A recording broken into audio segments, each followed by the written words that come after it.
আপনারা কেমন আছেন? আলহামদুলিল্লাহ, আমিও ভালো আছি।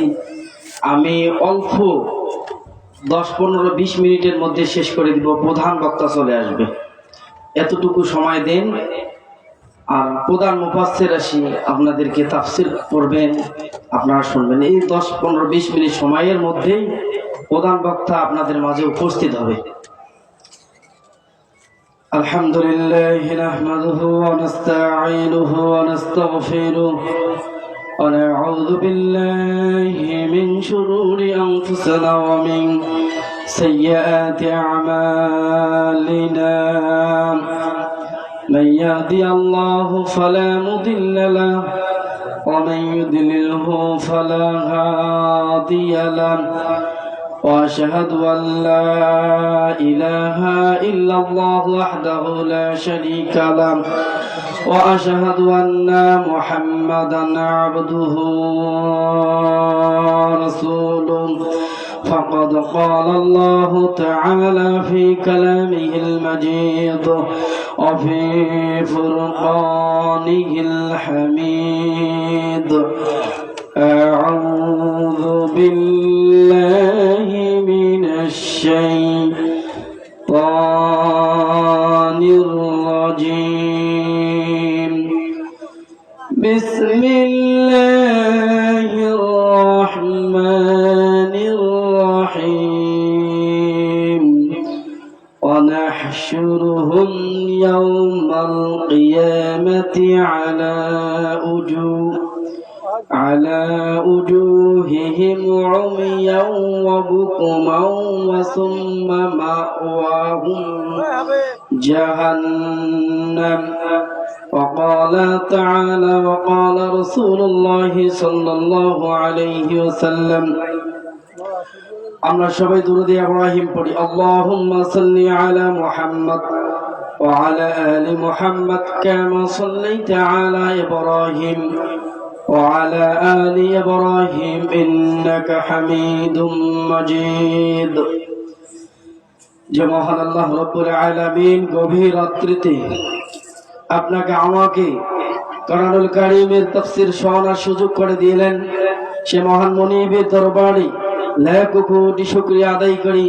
বলেন আলহামদুলিল্লাহ।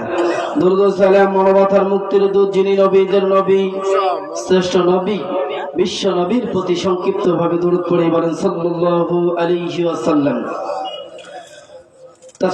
তাফসীরুল কোরআন মাহফিল, অর্থাৎ যারা কোরআন শোনেন নাই, অর্থাৎ বাড়িতে ঘুমিয়ে আছেন, আল্লাহ রাব্বুল আলামিন বলেন আকালা রাসূল ইয়া রাব্বি ইন্না কওমি ইত্তাখাযু হাযাল কুরআনা মাহজুরা। এই কোরআন যারা শোনে না, যারা বাড়িতে বাসায় যারা বিছনার মধ্যে শুয়ে আছে, অর্থাৎ দোকানপাটে ঘুরতেছে, এই কোরআন কিয়ামতের ময়দানে তাদের বিরুদ্ধে মামলা দায়ের করবে। আপনি যদি নামাজি ওয়ালা হন, আপনি যদি যাকাত ওয়ালা হন, আপনি যদি সদকা ওয়ালা হন, আপনি যদি জিহাদ আলা হন, আল্লাহ দ্বীন প্রতিষ্ঠা করা ওয়ালা হন, কোরআনের সম্মান আপনি রাখেন নাই, আপনি বাড়িতে ঘুমিয়ে আছেন, সাগাই নিয়ে অর্থাৎ আত্মীয় স্বজন নিয়ে যারা বাড়িতে আছেন, এই কোরআনুল কারীম কিয়ামতের ময়দানে মামলা দায়ের করবেন। আল্লাহ রাব্বুল আলামিন বলেছেন ওয়াকালা রাসূল ইয়া রাব্বি ইন্না কওমি ইত্তাখাযু হাযাল কুরআনা মাহজুরা। এই কোরআন কিয়ামতের ময়দানে যদি কারো বিরুদ্ধে মামলা দায়ের করে, এর বাঁচার কোনো পথ আছে? মুসলমান, বাঁচার কোনো পথ আছে? তাহলে যারা আজকে বাড়িতে ঘুমিয়ে আছে, বাসায় যারা আছে আজকে আত্মীয় স্বজন নিয়ে, এই কোরআনুল কারীম তাদের বিরুদ্ধে কিয়ামতের ময়দানে মামলা দায়ের করবে। আর এই কোরআন বলবেন যে চাউলাদিটারি 2 দিন ব্যাপী তাফসীরুল কোরআন মাহফিল হয়েছে, আর কিছু সংখ্যক লোক বাড়িতে বাসায় ঘুমিয়ে আছে, এই কোরআন যদি তাদের বিরুদ্ধে মামলা দায়ের করে, সেই মামলা 1000 কোটি টাকা দিয়েও কোনোদিন পার পাবে না। তাহলে আজকে যারা দোকানপাটে ঘুরতেছে, এদের বিরুদ্ধে কোরআনুল কারীম মামলা দায়ের করবেন। কার কথা? আল্লাহ রাব্বুল আলামিনের কথা। আমি আপনাদের সামনে কোরআনুল কারীমের কিছু কথা বলবো। আমরা অনেক মানুষ আছি যে 3 দিন বা 2 দিন ব্যাপী তাফসীর মাহফিল হলো, কি এমনটা হলো, কি ওয়াজ করলো, আমি তো মনে করি 3 দিনকার 3টা কথা যদি মানুষ নিয়ে থাকে, 3টা আমল যদি করে, আমি মনে করি না আর কিছু দরকার আছে। যদি একটি আমল নেই, আল্লামা তারেক মনোয়ার হুজুর বলছেন সালাতের কথা। প্রত্যেকটা মানুষ যদি সালাত আদায় করে, নামাজ আদায় করে, তাহলে তার আমলটা যদি ঠিক করে আর তাফসীর কোরআন মানল, যেটা তার সালাত আদায় করার কথা বলছে, প্রত্যেকটা মানুষ যদি সালাত আদায় করে সে তো লাভবান হবে। কথা বলে ঠিক কিনা? আর কালকে আমি বলছিলাম 5 শ্রেণীর মানুষকে নেতা মানা যাবে না। এই 5 শ্রেণীর মানুষকে যদি নেতা না মানে, আল্লাহ রাসূল সাল্লাল্লাহু আলাইহি সাল্লামকে যদি নেতা মানে, তাহলে এই 5টা যদি আমল করে, এই 5টা আমল করার কারণে ব্যক্তি জান্নাতে যাবে। অনেক ওয়াজ শোনার কথা, অনেক ওয়াজ তো শোনার কোনো প্রয়োজন নেই। আমি মনে করি একটা করে মাওলানার, একটা করে মুফাসসিরের একটা করে কথা নিলে আর লাগে না। আমরা আসছি সুর শোনার জন্য। কে হুঙ্কার দিতে পারে, কি গর্জন দিতে পারে, কে এর বিরুদ্ধে কথা বলে, এইটা শোনার জন্য আসি। কিন্তু কোরআনুল কারীম থেকে একটা কথা যদি আমরা নিতে পারি, এই কোরআনুল কারীমের একটা কথা, একটি আয়াতের যদি আমরা জীবন যাপন করতে পারি, এই আয়াতটার কারণে আল্লাহ রাব্বুল আলামিন জান্নাত দিবেন।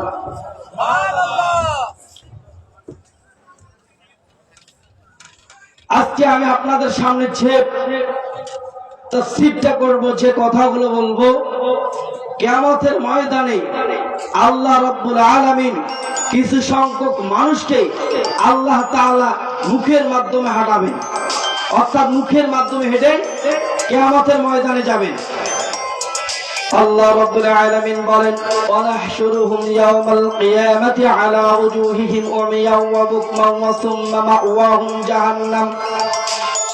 আল্লাহ রাব্বুল আলামিন কিয়ামতের ময়দানে কিছু সংখ্যক মানুষকে আল্লাহ রাব্বুল আলামিন মুখের মাধ্যমে হেঁটে কিয়ামতের ময়দানে অবস্থান করবেন। আল্লাহ রাসূল সাল্লাল্লাহু আলাইহি ওয়াসাল্লাম আল্লাহ রাব্বুল আলামিনকে জিজ্ঞাসা করলেন, কিয়ামতের ময়দানে যখন মানুষ মুখের মাধ্যমে হেঁটে যাবেন, আয়েশা রাদিয়াল্লাহু তাআলা আনহু আল্লাহ রাসূল সাল্লাল্লাহু আলাইহি সাল্লামকে জিজ্ঞাসা করলেন, ইয়া রাসূলুল্লাহ, ইয়া হাবিবাল্লাহ, কিভাবে মানুষ কিয়ামতের ময়দানে মুখের মাধ্যমে হেঁটে যাবে? আল্লাহ রাসূল সাল্লাল্লাহু আলাইহি সাল্লাম বলেছেন, যেই আল্লাহ মানুষকে দুই পায়ে হাঁটার সুযোগ করে দিয়েছেন, কিয়ামতের ময়দানে ওই আল্লাহ পাবেন মানুষকে মুখের মাধ্যমে হেঁটে কিয়ামতের ময়দানে উপস্থিত হতে। তাহলে যারা কিয়ামতের ময়দানে উপস্থিত হবে মুখের মাধ্যমে হেঁটে, এরা কারা? এই কোরআনকে যারা অস্বীকার করেছেন, আল্লাহর কোরআনকে যারা অস্বীকার করেছেন, যারা কাফের, যারা মুশরিক, যারা মুনাফিক, এদেরকে আল্লাহ রাব্বুল আলামিন কিয়ামতের ময়দানে মুখের মাধ্যমে হেঁটে কিয়ামতের ময়দানে আল্লাহ রাব্বুল আলামিন উঠবেন। আল্লাহ রাব্বুল আলামিন বলেন, ইয়া আইয়ুহাল্লাযীনা আমানু, পরে আসবে না আমরা যারা আমরা যারা ক্ষমতার জোর দেখাচ্ছি, আমরা যারা জুলুম করতেছি, আমরা যারা নেতার কারণে মানুষকে পিটিয়েছি, এই পিটার কারণে যত গুনাহ হয়েছে, কিয়ামতের ময়দানে এই নেতা আপনার উপকারে আসবে না, নেত্রীও উপকারে আসবে না, কোন মানুষের উপকারে আসবে না, সন্তান বাবার উপকারে আসবে না। 50,000 বছর দিন লম্বা, যেই দিনটা 50,000 বছর লম্বা, ওই দিনটাতে সমস্ত মানুষ উলঙ্গ থাকবে, কোন মানুষের কাপড় থাকবে না গায়ে, সমস্ত মানুষ খাতনাবিহীন উলঙ্গ অবস্থায় থাকবে। আর কিয়ামত আল্লাহ রাব্বুল আলামিন সূর্যটাকে এক হাত অর্থাৎ 1 কিলোমিটার দূর থেকে তাপ দিবেন। আমরা তো যদি কাজ করতে যাই, চৈত্র মাসে যদি কোনো কাজ করতে যাই, আল্লাহ তাআলা যদি তাপ দেয় আমরা সইতে পারি না, কিন্তু কিয়ামতের ময়দানে আল্লাহ রাব্বুল আলামিন এই সূর্যটাকে আল্লাহ তাআলা 1 কিলোমিটার দূর থেকে আপনাকে তাপ দিবেন। আর এই সূর্যটা 9 লক্ষ কিলোমিটার দূর থেকে তাপ দেয় একটা মুখ দিয়ে। কিয়ামতের ময়দানে এরকম তাপ দিবেন। যদি কোনো মানুষ কাফের হয়ে থাকে, তাহলে তার মগজ গলা দিয়ে বেড়ে যাবে, নাক দিয়ে বেড়ে যাবে, মানুষের মগজ রক্ত আর সেই দিন লম্বা হবে 50,000 বছর দিন লম্বা। আর আল্লাহ রাসূল সাল্লাল্লাহু আলাইহি সাল্লামকে এক সাহাবী জিজ্ঞাসা করেছেন, ইয়া রাসূলুল্লাহ, ইয়া হাবিবাল্লাহ, এই দিনটাতে লম্বা হবে 50,000 বছর দিন লম্বা, যারা ঈমানদার তাদের কি অবস্থা হবে? আল্লাহ রাসূল সাল্লাল্লাহু আলাইহি সাল্লাম বলেছেন, যারা ঈমানদার, যারা মুমিন, এদের এক ওয়াক্ত ফজর নামাজ, এক ওয়াক্ত ফরজ নামাজ আর এক ওয়াক্ত ফরজ নামাজের যতটুকু সময় হয় এতটুকু তাদের সময় হবে। তাহলে কিয়ামতের ময়দানটা এরকম হবে যে মুমিনদের জন্য এক ফরজ নামাজের অক্ত থেকে ময়দানে স্তন্যধাত্রী মা গর্ভপাত হয়ে যাবে, পেট ফাটে তার শিশু সন্তান বেড়ে যাবে, কিন্তু মায়ের খবরে থাকবে না। মায়ের কোলে সন্তান নিয়েছে, দুধ পান করাতে করাতে মা সন্তান ফেলে দিয়ে যাবে। ওয়ালাকিন্না আযাবাল্লাহ, আল্লাহ রাব্বুল আলামিনের আযাব দেখে মা সন্তানকে ফেলে দিয়ে চলে যাবে, পিতা সন্তানকে রেখে চলে যাবে, আর বলবে পৃথিবীতে আমার কোনো সন্তান ছিল না, পৃথিবীতে আমার কোনো সন্তান নেই, পৃথিবীতে আমার কোনো স্ত্রী ছিল না। সেই দিন সন্তানকে ফেলে দিয়ে চলে যাবেন। আপনারা বলেন তো, যার একটি সন্তান আছে, একটি যার ছেলে সন্তান আছে, এই সন্তান যদি আপনার রোগ কোনো চাপ দেয়, এই সন্তানকে আপনি ফেলে দিতে পারেন? পারেন না। সন্তান যদি রোগ হয়ে যায়, মা গভীর রাত্রে ওটি আল্লাহর কাছে মুনাজাত করে, ইয়া রব্বুল আলামিন, আমার জীবনের অর্ধেক আমার সন্তানকে দিলাম, আমার সন্তান হায়াতকে তুমি বাড়িয়ে দাও। বাবা নামাজের মধ্যে যে বলে, আমার জীবনের অর্ধেক আমার আল্লাহ তাআলা আমার হায়াত কমিয়ে দাও, আমার সন্তানের হায়াত বাড়িয়ে দাও। যেই সন্তানের জন্য বাবা নিজের হায়াতকে কমিয়ে আল্লাহর কাছে কমাতে ছিল, নিজের সন্তান নিজের জীবনের জন্য সন্তানের জীবনের জন্য দোয়া করলো, সেই বাবা কিয়ামতের ময়দানে বলবে, পৃথিবীতে আমার কোনো সন্তান ছিল না, পৃথিবীতে আমার কোনো স্ত্রী ছিল না, পৃথিবীতে আমার কোনো নেতা ছিল না, পৃথিবীতে আমার কোনো নেত্রী ছিল না। সেই দিন বলবে। আর আপনি আজকে কার পিছনে বেড়ান? আপনার একটা স্ত্রী, আপনার একটা সুন্দর যে স্ত্রী আছে, স্ত্রীর প্রেমে পড়ে, স্ত্রীর কাছে পড়ে আপনার আল্লাহকে ভুলে যাচ্ছেন। সেই দিন কি অবস্থা হবে? স্ত্রী বলবে, আমার পৃথিবীতে আমার কোনো স্বামী ছিল না। কিয়ামতের ময়দানে আল্লাহ রাব্বুল আলামিন বলেন, وَكُلَّ إِنسَانٍ أَلْزَمْنَاهُ طَائِرَهُ فِي عُنُقِهِ وَنُخْرِجُ لَهُ يَوْمَ الْقِيَامَةِ كِتَابًا يَلْقَاهُ مَنشُورًا। প্রত্যেকটি মানুষকে আল্লাহ রাব্বুল আলামিন একটি কিতাব গলায় ঝুলিয়ে দিবেন, ইকরা কিতাবাকা কাফা বিনাফসিকা ইয়াওমা আলাইকা হাসিবা। আল্লাহ রাব্বুল আলামিন বলবেন যে তোমার বুকের মধ্যে একটি কিতাব দেওয়া হয়েছে, তোমার যা আমল করেছো একটি বই, একটি ক্যাটালগ তোমার গলার মধ্যে ঝুলিয়ে দেওয়া হয়েছে। তোমার ক্যাটালগ তুমি নিজেই পড়ো, তোমার হিসাবের জন্য তুমি আজ যথেষ্ট। যখন বান্দা যখন তার ক্যাটালগ উল্টাবে, আল্লাহ রাব্বুল আলামিন বলেন, ইকরা কিতাবাকা কাফা বিনাফসিকা ইয়াওমা আলাইকা হাসিবা। আল্লাহ রাব্বুল আলামিন বলবেন, বান্দা কারো কাছ থেকে হিসাব নেওয়ার দরকার নেই, তোমার হিসাবের জন্য তুমি নিজেই যথেষ্ট, তোমার হিসাব তুমি নিজেই যথেষ্ট, তোমার হিসাব তুমি নিজেই করতে পারবো। বান্দা যখন তার আমলনামা পড়বে, প্রথম অবস্থায় বান্দা উল্টে দেখবে যে ভালো ভালো একটু আমলনামা করছি, দান সদকা করছি। পরের বার উল্টে দেখবে, এই যে বান্দা পরের বার উল্টে দেখবে সুদের গুনাহ আছে, ঘুষের গুনাহ আছে, জেনার গুনাহ আছে, নেতা নেত্রীর কারণে মানুষকে পিটিয়েছে, নেতার কারণে মানুষকে গুম করেছে, নেতার কারণে মানুষ একটুকু ভাত খেতে দেয়নি, নেতা নেত্রীর কারণে মানুষকে বাড়িতে থাকতে দেয়নি। এতটুকু যখন গোনা দেখবে, তখন আল্লাহ রাব্বুল আলামিন বলবেন যে এরা তো জাহান্নামে যাবে। তখন বান্দা বলবে, আল্লাহ রাব্বুল আলামিন, আমি তো এই গুনাহ করি নাই, এই তোমার এই ফেরেশতারা এমনি এমনি বলছে, আল্লাহ তাআলা আমি এই গুনাহ করি নাই। তখন বলবেন, আল্লাহ রাব্বুল আলামিন বলবেন, তখন মাটি সাক্ষী দিবে, যে মাটির উপরে আপনি দাঁড়িয়ে আছেন, এই মাটি তখন বলবেন, এই মাটি, যে মাটির উপরে আপনি দাঁড়িয়ে আছেন, এই মাটি সেই দিন আল্লাহর কাছে সাক্ষী দিবে, ইয়াউমা ইযিন তুহাদ্দিসু আখবারাহা বিআন্না রাব্বাকা আওহা লাহা। এই মাটি সেই দিন আল্লাহর কাছে সাক্ষী দিবেন, এই আল্লাহ রাব্বুল আলামিন, এই বান্দা তোমার এই মাটির উপর দাঁড়িয়ে কোরআন বিরোধী স্লোগান দিয়েছেন, এই মাটির উপর দাঁড়িয়ে আলেম ওলামাদের বিরুদ্ধে কথা বলেছেন, এই মাটির উপর দাঁড়িয়ে কোরআনের বিরুদ্ধে কথা বলেছেন, এই মাটির উপরে দাঁড়িয়ে জেনা করেছেন, এই মাটির উপরে দাঁড়িয়ে ঘুষ খেয়েছেন, এই মাটির উপরে দাঁড়িয়ে অনেক কিছু করেছেন, মাটি সেই দিন সাক্ষী দিবেন। আর বান্দা বলবেন আল্লাহ তাআলা পৃথিবীতে মাটি জবান ছিল না, মাটি মিথ্যা কথা বলতেছে, এইটা আমি মানি না। আল্লাহ রাব্বুল আলামিন বলেন বিআন্না রাব্বাকা আওহা লাকা, মাটির যখন জবান খুলে দিবেন বান্দা অস্বীকার করবেন, আল্লাহ রাব্বুল আলামিন সাথে সাথে তার মুখের মধ্যে মোহর মেরে দিবেন, অর্থাৎ মুখের মধ্যে সিল মেরে দিবেন। আর যদি বান্দা কথা বলতে পারবে না, আল্লাহ রাব্বুল আলামিন বলেন আল-ইয়াওমা নাখতিমু আলা আফওয়াহিহিম ওয়া তুকাল্লিমুনা আইদিহিম ওয়া তাশহাদু আরজুলুহুম বিমা কানু ইয়াকসিবুন। মৃত্যুর সেই দিন আল্লাহ রাব্বুল আলামিন মুখের মধ্যে মোহর মেরে দিবেন। তাদের হাত কথা বলবে, তাদের পা কথা বলবে, তাদের চামড়া কথা বলবে, আল্লাহর কাছে সাক্ষী দিবে। চামড়া বলবে এই আল্লাহ রাব্বুল আলামিন এই চামড়া দিয়ে, এই হাত দিয়ে মানুষকে পিটিয়েছে, এই হাত দিয়ে মানুষকে মারিয়েছে, এই হাত দিয়ে কোরআন বিরোধী স্লোগান দিয়েছে, এই হাত দিয়ে কোরআনের বিপক্ষে ভোট দিয়েছে। হাত সাক্ষী দিবে কি দিবে না? দিবে না? এই হাত সাক্ষী দিবে। আল্লাহ রাব্বুল আলামিন বলেন ওমা কুনতুম তাস্তাতিরুনা আইয়া শাহাদা আলাইকুম সামউকুম ওয়া লা আবসারুকুম ওয়া লা জুলুদুকুম ওয়ালাকিন যানানতুম আন্নাল্লাহা লা ইয়ালামুনা কাসীরাম মিম্মা লা ইয়ালামুন। সেই দিন শরীরের চামড়াগুলো আল্লাহর কাছে সাক্ষী দিবেন। যে শরীরের চামড়া আপনি লিল্লাহি তাকবীর, লিল্লাহি তাকবীর, বিশেষ মুফাসসিরের আগমন,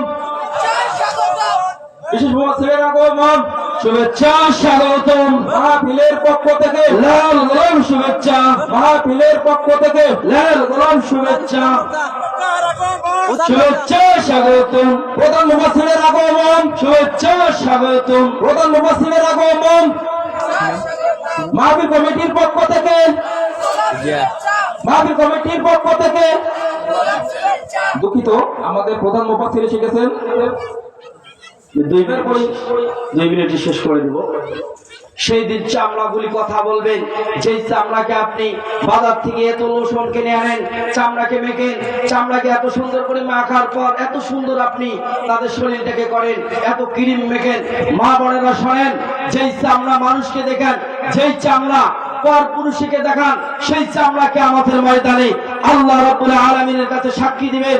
এই চামড়া দিয়ে যা যা গুনাহ করেছো, এই চামড়া সেই দিন সাক্ষী দিবে আল্লাহ রাব্বুল আলামিনের কাছে। যে চামড়াকে এত সুন্দর করেন আপনি, সেই চামড়াকে আমাদের ময়দানে আল্লাহ রাব্বুল আলামিনের কাছে সাক্ষী, আল্লাহ রাব্বুল আলামিনের কাছে গোপন থবেন না, সাক্ষী দিবেন যে এই চামড়া এই করছেন। তাহলে আপনারা যা যে করেন না কেন, আল্লাহ রাব্বুল আলামিন, মহান আল্লাহ রাব্বুল আলামিন রেকর্ড করে রেখেছেন। সবকিছু সেই দিন সাক্ষী দিয়ে দিবেন।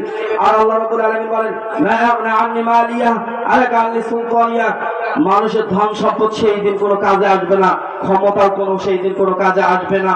আমি মা বোনদের একটি হাদিস বলে শেষ করে দিব যে আল্লাহ রাসূল সাল্লাল্লাহু আলাইহি সাল্লাম বলেছেন 8 শ্রেণীর মহিলা, 8 শ্রেণীর নারীকে আল্লাহ তাআলা ভালোবাসেন। 1 নম্বর হচ্ছে যে নারী পর্দাশীল, আল্লাহ রাসূল সাল্লাল্লাহু আলাইহি সাল্লাম বলেন আল্লাহ তাআলা এই নারীকে ভালোবাসেন। 2 নম্বর আছে যে নারী ধৈর্যশীল, আল্লাহ রাব্বুল আলামিন ভালোবাসেন। যে নারী ক্ষমাশীল, সে নারীকে আল্লাহ তাআলা ভালোবাসেন। 4 নম্বর হচ্ছে যে নারী বেশি বেশি তওবা করে, আল্লাহ রাব্বুল আলামিন ভালোবাসেন। 5 নম্বর হচ্ছে যে নারী স্বামীর আনুগত্য, স্বামীর আনুগত্য বলতে আল্লাহ বিরোধী যদি কোনো স্বামী কথা। আমার কথা এখানে আমি সমাপ্ত করে দিলাম। আলহামদুলিল্লাহি রাব্বিল আলামিন। ধন্যবাদ। সম্মানিত তাওহীদ মুসলিম জনতা, আমাদের মাঝে এসে উপস্থিত হয়েছেন আজকের সম্মানিত প্রধান অতিথি ডাক্তার শামসুল আলম। আপনাদের সামনে সংক্ষেপে একটু আলোচনা রাখবেন। আসসালামু আলাইকুম ওয়া রাহমাতুল্লাহি ওয়া বারাকাতুহু। আল্লাহ তাআলার বহুত বড় মেহেরবানি, বহুত বড় ইহসান, বহুত বড় ফজল করম। সবাই বলি সাল্লাল্লাহু আলাইহি ওয়াসাল্লাম। প্যারে হাজিরিন, আজকে 2 দিন ব্যাপী কোরআন মাহফিলের আজকে শেষ রজনী। তো আমার কথা হলো যে এখানে যে এই তারিখ যে লোকজন আছে, তারা যে সবাই আসতো, তাহলে আমরা সবাই যেন এই দলে দলে যোগদান করিয়ে যেন এই সভাগুলো সফলমণ্ডিত করা যায় সেদিকে লক্ষ্য রাখবেন। আমি আর আজকে বিশেষ কিছু বলবো না। আপনাদের সকলের অনাগত ভবিষ্যৎ সুখী সমৃদ্ধশালী জীবন কামনা করছি। আপনারা সবাই ভালো থাকেন, সুখে থাকেন এবং ভালো অবস্থায় চলাফেরা করেন। আল্লাহ তাআলার হুকুম। ধন্যবাদ আমাদের আজকের মাহফিলের সম্মানিত প্রধান অতিথি মহোদয়কে। 2 দিন ব্যাপী ঐতিহাসিক তাফসীরুল কোরআন মাহফিলের আজকের শেষ রজনীতেই এ পর্যায়ে আমাদের সামনে কোরআন ও হাদিসের আলোকে মহামূল্যবান তাফসীর পেশ করছেন বিশিষ্ট ইসলামিক চিন্তাবিদ, আন্তর্জাতিক খ্যাতি সম্পন্ন মুফাসসিরে কোরআন হযরত মাওলানা হাফেজ কারি মাহফুজুর রহমান দিনাজপুর কমিটির পক্ষ থেকে সবিনয় অনুরোধ করছি। আসসালামু আলাইকুম ওয়া রাহমাতুল্লাহি ওয়া বারাকাতুহু। কেমন আছেন আপনারা? আলহামদুলিল্লাহ। তবে আরো লোক আসলে আরো ভালো লাগতো। إن الحمد لله نحمده ونستعينه ونستغفره ونؤمن به ونتوكل عليه ونعوذ بالله من شرور أنفسنا ومن سيئات أعمالنا من يهد الله فلا مضل له ومن يضلل فلا هادي له نشهد أن لا إله إلا الله الذي أرسله الله تعالى بالحق بشيرا ونذيرا وداعيا إلى الله بإذنه وسراجا وقمرا منيرا প্রাণ খুলে সকলেই পড়েন আউযু বিল্লাহি মিনাশ শাইতানির রাজীম বিসমিল্লাহির রাহমানির